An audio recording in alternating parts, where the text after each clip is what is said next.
Good morning, dear students. Welcome to Concept Class.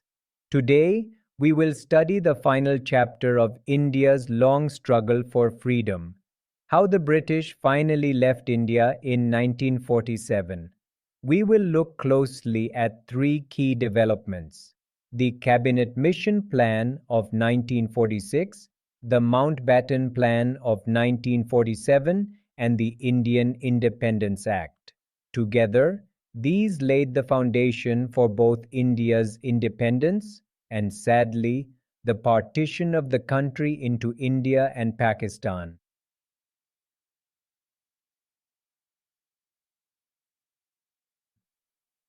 After the Second World War ended in 1945, Britain was exhausted, economically and politically. Meanwhile, in India, nationalist movements had reached their peak. The Indian National Army trials, the Royal Indian Navy mutiny, and the growing discontent among soldiers and civilians made it clear that British rule was no longer sustainable. Both the Congress and the Muslim League were demanding an end to colonial rule, though their visions for India's future were very different.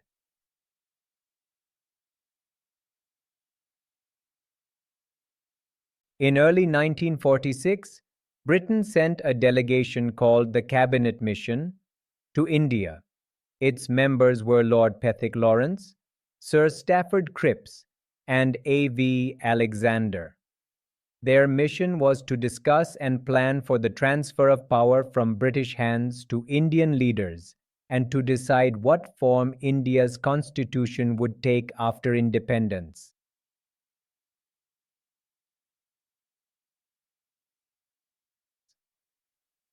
The cabinet mission's main purpose was to help India become a united and free country, while ensuring that the rights of minorities, especially Muslims, were protected. They hoped to avoid partition and to find a middle path acceptable to both the Congress and the Muslim League.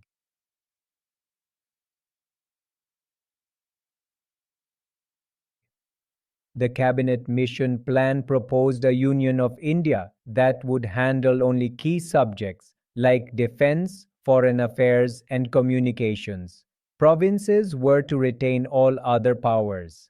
They were grouped into three sections: Group A with Hindu majority provinces, Group B with Muslim majority provinces in the northwest, and Group C with Bengal and Assam.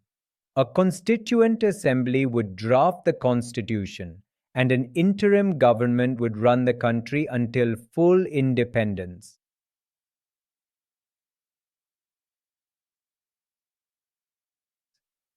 Initially, both the Congress and the Muslim League accepted the cabinet mission plan.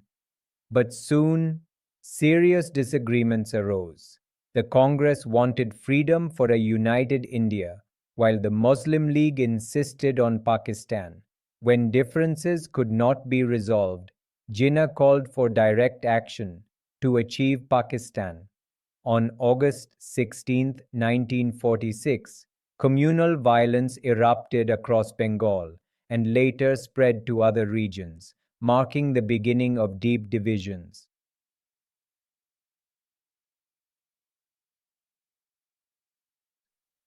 The cabinet mission failed because neither side was willing to compromise.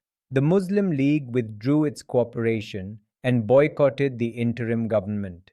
Communal tensions escalated into full-scale riots in many parts of India.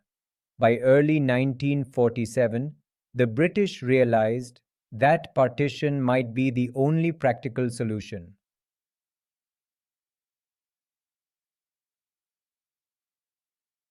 To deal with the chaos, Britain sent Lord Louis Mountbatten as the last Viceroy of India. He studied the situation and concluded that partition was inevitable. In June 1947, he announced his plan, known as the Mountbatten Plan. It accepted the division of India into two separate dominions, India and Pakistan, and set the stage for the transfer of power.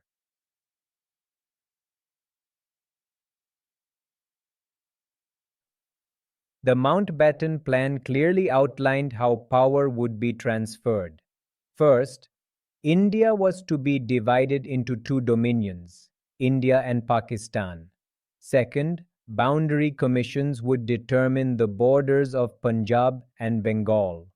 Third, princely states could choose whether to join India or Pakistan or remain independent.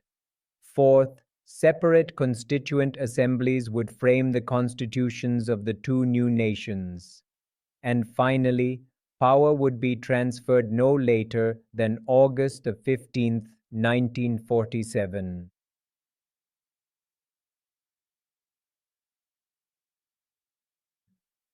The Mountbatten Plan was accepted by all major political parties, the Congress, the Muslim League, and the Sikh leaders.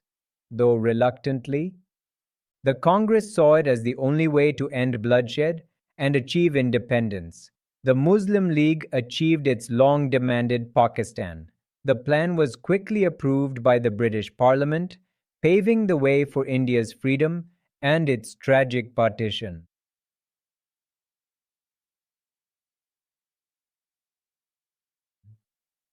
To give legal form to the Mountbatten Plan, the Indian Independence Act was passed by the British Parliament on July 15, 1947. This act formally ended British rule in India and created two independent dominions, India and Pakistan, effective from August 15, 1947.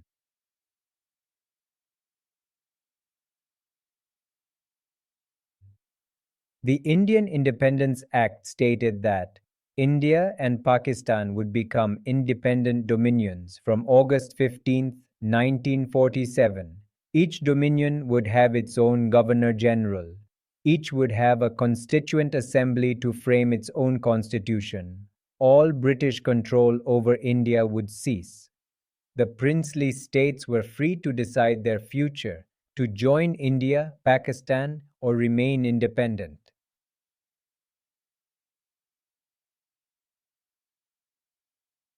The Indian Independence Act ended nearly 2 centuries of British colonial rule. India finally achieved full independence. Though the price was painful, partition led to massive migrations and communal violence, with millions displaced and hundreds of thousands killed. Still, 15th August 1947 marked the birth of a new nation and the dawn of freedom.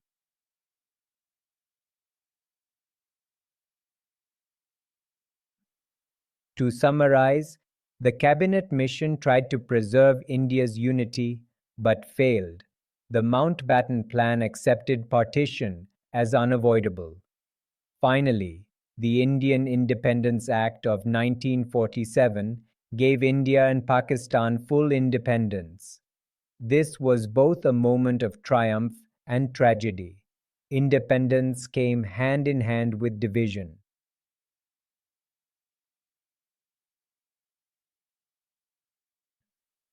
India finally woke to life and freedom.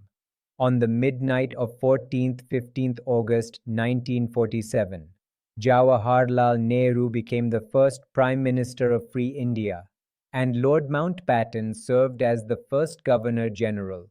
Despite the sorrow of partition, India stood as a sovereign, democratic nation free to shape its own destiny. Thanks for watching this video. I hope you enjoyed our journey. Don't forget to like and subscribe our channel for more videos.